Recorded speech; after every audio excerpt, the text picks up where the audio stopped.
Very pleasant day will be to everyone. We from Group 1 will be talking about vitamin and mineral supplements for our chemistry assignment. So the members of Group 1 are me myself, Cliff Hendrix, ANAK, EWIIM, alias EWIIN. Next is FARWIZAH YUSRIN binti Muhammad Shafiee, ALIYA ZARENA binti ZAINULANUAR, AZHAN HANIFF bin AZNI, FITRI ZUHAIRI bin Muhammad HAMDIN, and last but not least is AHMAD FIRDAUS bin Ahmad FAISAL. For the significance. So why would we choose this topic? Nowadays, people would purchase and consume vitamins and mineral supplements to maintain a healthy body, enhance beauty, improve their physical strength, etc. So we would like to study more about the science behind vitamins and mineral supplements and its effects to determine whether we really need vitamins and mineral or not. Next, I will explain about our problem statement.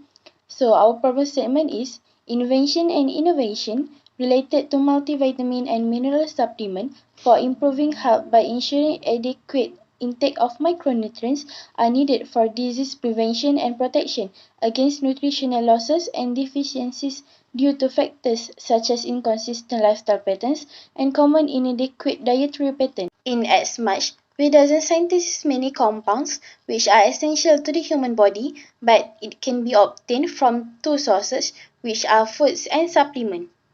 So, what are actually in the multivitamin supplements? First, we got vitamin D, or we can call it as fat soluble. It helps in mineralization and calcification of bones. It prevents rickets in children and prevent osteomalacia in adults. Second, we got vitamin E. It helps in the maintenance of cell membranes and for neurological health and reduce the risk of lung cancer and heart disease. Third, we got iron. It used in the production of hemoglobin and myoglobin. Fourth, we also got vitamin B, which contain vitamin B1, B2, B3, B6, and also B12. It is water soluble. And last but not least, we got magnesium in multivitamin supplement. It used in bone formation and growth, relax coronary arteries, and to manage preeclampsia. What is the concept of supplements? So first, nutrient supplements may be important for health promotion and prevention of chronic disease. Second, supplements can be used to maintain their present health and positively influence our future health. And lastly, supplements provided protection against lack of necessary nutrients due to lifestyle factors or everyday diets. The advantages by taking the right nutrient supplement. Firstly, if you get supplement with the right amount of the micronutrients at the right time, it will assure adequate intake of micronutrients needed for disease prevention and protection against nutritional losses and deficiencies. It's actually due to the lifestyle factors and common inadequate dietary patterns. Secondly, by just taking necessary nutrient supplements, only we allow the users to maintain their present health and positively influence their future health.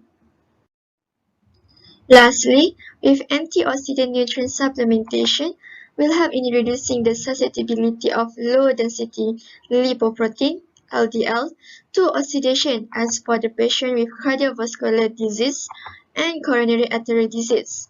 Also, by taking the right nutrient supplementation, which for example contains of vitamin D or magnesium, it can help the people with diabetes by lowering the plasma glucose level.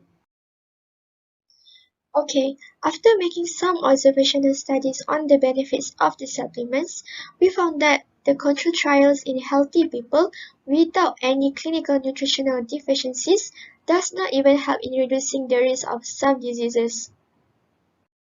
Example of the diseases that does not supported by the benefits of the supplements, such as cancer, osteoporosis, type 2 diabetes, and cardiovascular disease.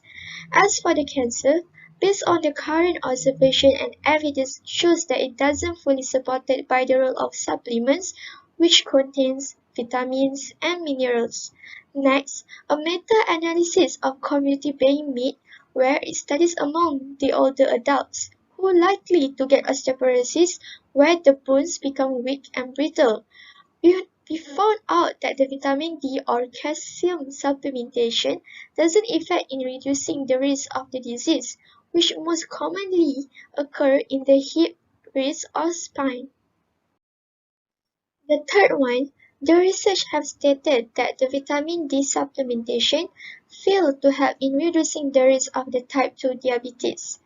For your information, type 2 diabetes is an impairment in the way the body uses sugar, or we call as glucose, as a fuel, and mostly known among the older adults, but actually the children with obesity have a possibility in getting the disease too.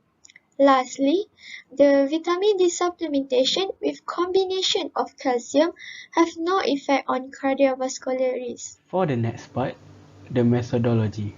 In this part, we'll discuss the tips for dietary supplements. As a good consumer, we need to be savvy. This is because even though some dietary supplements have been documented, the claims of others may be unproven. Tips for taking supplements. Get a doctor's advice when wanting to take vitamins and supplements. Doctors will do a medical checkup on the patient to see which vitamin and supplement that is needed for the patient to consume. This is because the medical checkup will take your blood sample, and from that they can determine if you are low on some vitamin or not. Other than that, taking supplement according to your age. The quantity of vitamins and supplements that can be processed by an adult human and a child is different. Because of this, users should get advice from professionals on taking the right amount of dosage they should consume in a day. Data analysis. On this presentation, we will cover on the data of people who consume dietary supplements or nutraceuticals in Malaysia as of July 2020 by age group. The data shown a significant difference between teens and adults. This is the data for share of people who consume dietary supplements or nutraceuticals in Malaysia as of July 2020 by age group. Between the age of 16 to 24 years old, 43% knows what they are consuming, while 49% doesn't know what they are consuming, and the rest doesn't even know what it is. Between the age of 25 to 34 years old, 54% knows what they are consuming, 42% doesn't know what they are consuming, and 5% doesn't know what it is. Between the age of 35 to 44 years old, 55% knows what they are consuming, 42% doesn't know, and the rest doesn't even know what it is. Between the age of 45 to 54 years old, 57% knows what they are consuming, 40% doesn't know what they are consuming, and the rest doesn't know what it is. And for 55 years old and older, 61% knows what they are consuming, 36% doesn't know what they are consuming, and the rest doesn't even know what a dietary supplement is. So let's move to the next slide. So in this slide, we will learn why vitamins and mineral supplements are needed among the elderly. So when people are above 50, they may need more vitamins and minerals than younger adults do.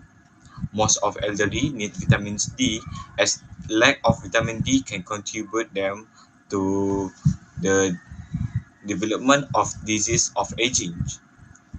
For women especially, women's estrogen levels are drastically drop after menopause. Thus, they are exposed to occur osteoporosis. They may need supplement that rich of vitamin D. Also, we need to remind that excessive amount of vitamin and minerals that when you combine the supplement and medicine or drugs can harm your body. In this slide, we will learn why vitamin and mineral supplement isn't necessary for teens. So, based on American Academy of Pediatrics advice that children who receive a well-balanced diet do not need extra vitamin intake over and above the recommended dietary allowance. Plus, numerous of the dietary supplements haven't been focused or mainly tested in children, since children's bodies aren't fully developed.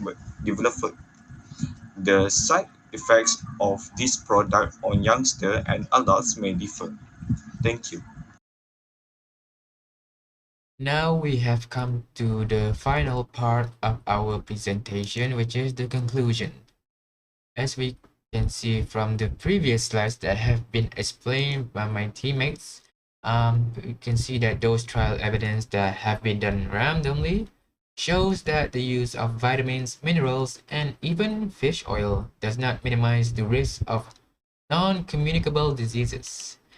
And while the use of supplements does substantially decrease the condition of insufficient intake for most nutrients at least, but it can also raises the condition of excess intake for some nutrients out there. And finally, we can see that most of the people that even uses supplements tends to be among the elderly, women, and people with a healthier lifestyle. And that's the end for our presentation.